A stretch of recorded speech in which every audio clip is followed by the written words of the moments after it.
Xavier Bertrand, bonjour. Bonjour. Merci d'être avec nous aujourd'hui. Vous êtes maire de Saint-Quentin, député de l'Aisne et ancien ministre.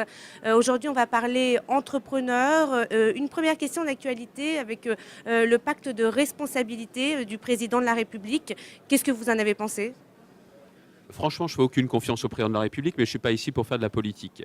Je comprends que les entrepreneurs se disent, après qu'on ait été insultés pendant 1 an et demi, si au moins maintenant on arrête pendant 3 ans et demi de nous montrer du doigt, nous prenons cette nouvelle attitude. Ils se disent aussi, on nous a volé tellement d'argent pendant 1 an et demi, si paraît-il on nous en rend une partie, pourquoi pas ? Voilà pourquoi je sais que les chefs d'entreprise se disent, si le climat change par rapport à nous, on prend. J'entends ce message.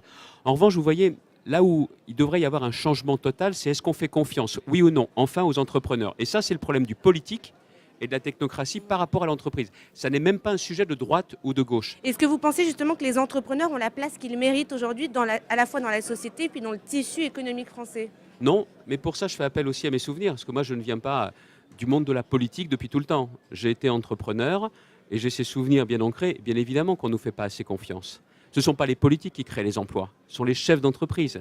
Mais donc, il faut vraiment leur faire confiance. Quand vous avez l'observatoire des contreparties, mais ça, je ne sais pas si c'est un réflexe gaucho ou un réflexe techno. On fait confiance ou pas, mais pas à moitié.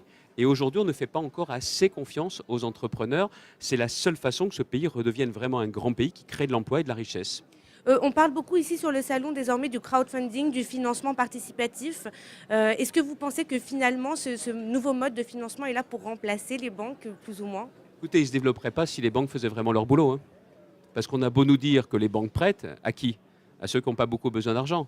Mais celui qui a besoin, soit pour couvrir sa trésorerie, soit pour financer un projet, c'est le parcours du combattant. Et j'ai le témoignage en tant que maire de Saint-Quentin, je le vois bien. Des chefs d'entreprise qui parfois n'arrivent pas à finir la fin de mois et qui, parce qu'ils ont aussi du mal à se faire payer, des contrats ou des commandes qu'ils ont honorées, et derrière des banques qui ferment le robinet. Donc le crowdfunding, j'y crois beaucoup, parce que je pense que c'est un mode de financement participatif qui est près du terrain. Mais si les banques faisaient vraiment leur travail partout et pour tous, le crowdfunding n'aurait pas connu cet essor.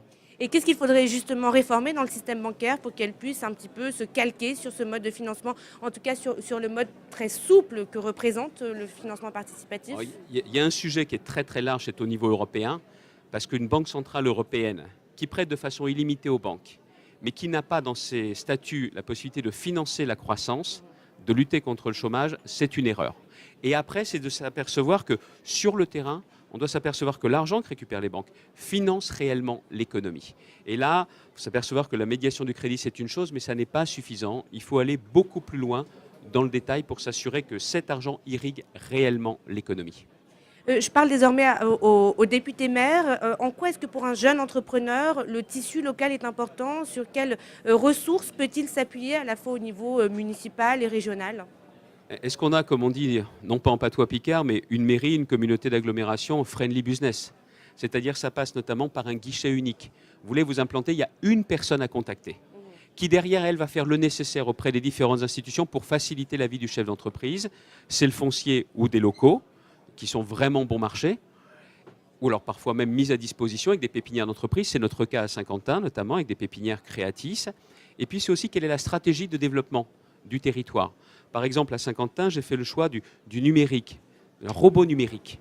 Et à tous les start-upers, à tous ces développeurs, de leur dire notamment notre territoire cherche à vous accueillir.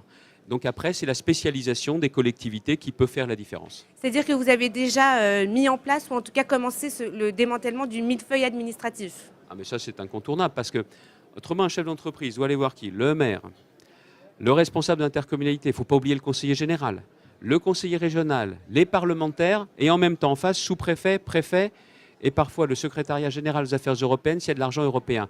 Voilà pourquoi un projet en France met 2 fois plus de temps qu'à l'étranger pour voir le jour. C'est avec ça qu'il faut rompre. Merci beaucoup Xavier Bertrand. Merci. À bientôt.